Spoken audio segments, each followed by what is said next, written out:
Good evening, class. Well, after grading the second week of creating different types of studies, I felt the need to just get on here and create a quick instructional video to help some of you where it appears that there's a misunderstanding. So each week we will be creating a different type of a study. So there's a different methodology that is used. Um, and the very first one was the experimental study. So, and with that, I gave a sample experimental sample study for you to use and that to guide you. Uh, Basically, it just kind of showed you how to do an experimental study, as well as it gave you the four basic sections that need to be filled out in creating that study. So as we move along, one of the things that I recognize that some of you are missing. Um, Anytime when we are looking and deciding what type of methodology that we are going to use in doing a study, we have to look at our research question. Our research question always guides and determines, for the most part, the methodology that we will use. In this class, I'm already giving you the methodology. So because of that, then you have to formulate a research question that fits that particular methodology. Let me give you an example. For the experimental study, you have to have a question that has a measurable characteristic in there in which there is an intervening variable that you will be doing and testing, and then you are measuring the effects of that intervening variable. And so that's what you have to, that's a type of question, and then you follow the format to create that experiment to do that. Now, some examples I just pulled up. I did a Google search real quickly, and I want you to remember to do this. Anytime you have a different type of a study to use, um, pull up, if you're not sure, pull up and just Google that specific type of research question samples. So I Googled an experimental research study sample of questions. So here's a couple of them. One is, how does the amount of sunlight affect how tall a plant grows? So in this, you can see that the testing will be to see how much sunlight, or to use sunlight, and then to see how it affects, the sunlight affects the growth of it, or the lack of sunlight will affect the growth of it. So that's your research question that will fit an experimental study. Another example is, does changing the type of wood affect how much weight a boat can hold without sinking? So again, you see you have an independent variable and you have a dependent variable, and you are creating an intervening variable in there, and that is the type of wood. So the experiment that then would be changing the kinds of wood in that. And so a last one then, does the length of a rocket affect how high it goes? So that's an experimental question. So the experiment then, in that they would change the length of the rocket, and then they would experiment with it, and they would see, determine the effect of the length of the rocket on how high it would go. That's an experimental study. This week, you were basically to use the experimental sample that I gave you only for the sake of the four parts, not to create the same experimental research study again. Some of you turned in the same exact study and just basically stated that this was a qualitative design and then added the ethical part. However, again, a quantitative study, you must look at what kind of research fits a quantitative study. So a quantitative study basically looks at the experience of something, how people perceive or experience something that is happening. It is a phenomenon that you are not changing, you are not controlling anything, you are not experimenting with anything.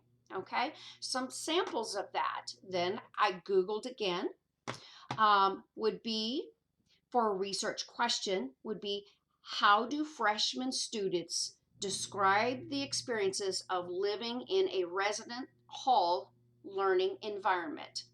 So you see, they're looking at the experience of the students living in this resident hall environment. Another qualitative sample question could be, how does the 911 tragedy survivor describe their experiences and health issues in a post-terrorist state in the US? Again, it's experiential. So you kind of get the point there. So let me just say again, some of you turned in the same exact study, but just changed just a few little pieces and then just added the ethics portion. In reality, you need to take and create um, a different type of study, which means it has to be a different kind of complete research project that you're doing. Now, it could still be on the same topic, but you have to figure out how to create a different kind of question that will fit the qualitative experience of that situation. This week, now, as you're coming into this assignment, you now are to create a descriptive, which is normally a quantitative study. So with this descriptive, again, I explained that in the video that I turned in Monday. I hope that you are watching those instructional videos, because if you're not, you're missing out on what I'm trying to give further explanation for and instruction for you to help you to understand more. So the descriptive study this time then is you are looking to measure something. You're looking to find a measurement of something, but again, it's in a natural in a natural environment. You're not doing an experimental where you are bringing in an intervening variable and measuring it. You're not doing that. You're not doing a qualitative study, which is measuring or exploring experiences. By the way, qualitative experiences are very subjective and often internal and cannot be actually measured. The only thing that can be measured is the uh, outward show or display, possibly, of that perspective or experience. So here we're doing quantitative. Quantitative is measurable, and it's normally about numbers, so that you can do statistics. So when you are looking to create your descriptive quantitative study this week, again, all you're going to use that sample, that experimental sample study for, are the 4 parts, to show those 4 parts, okay?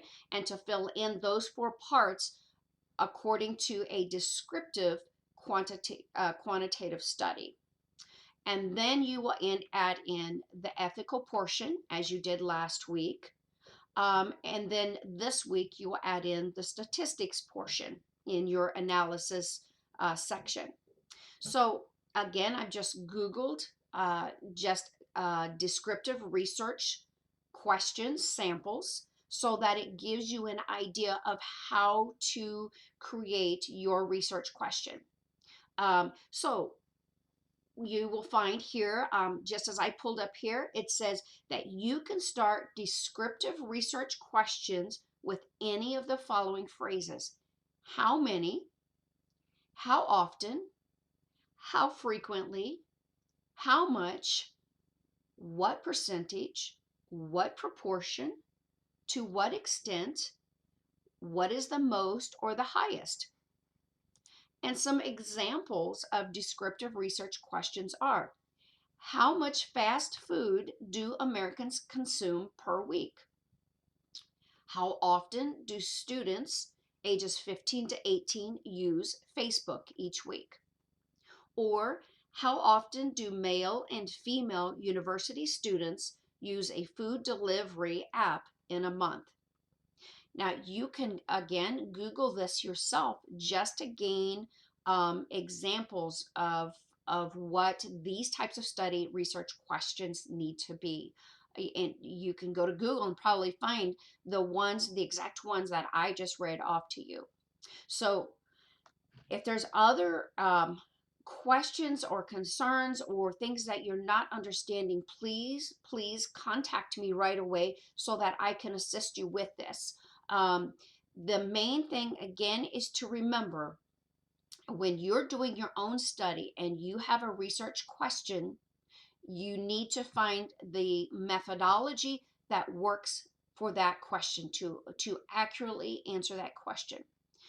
Because I'm already giving you the methodology, then you work the other way and you create the research question that will fit that methodology.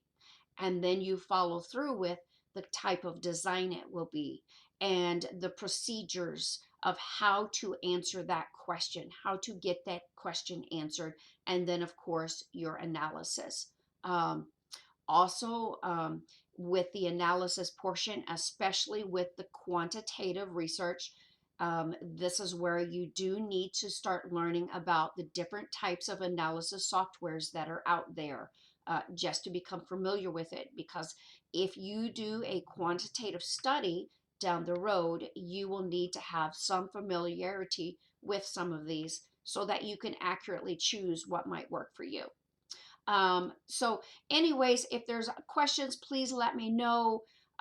If you have questions on your past work that I've graded and given feedback, please ask me. Um, do keep in mind that as you post your assignment, as your next week's uh, um, discussion post, which will be tomorrow night, keep in mind the feedback that I gave you. And if you have questions, ask me quickly so that I can get you answered, or we can schedule a Zoom call if need be, whatever I need to do to help you. So thank you, and I look forward to talking to you. God bless.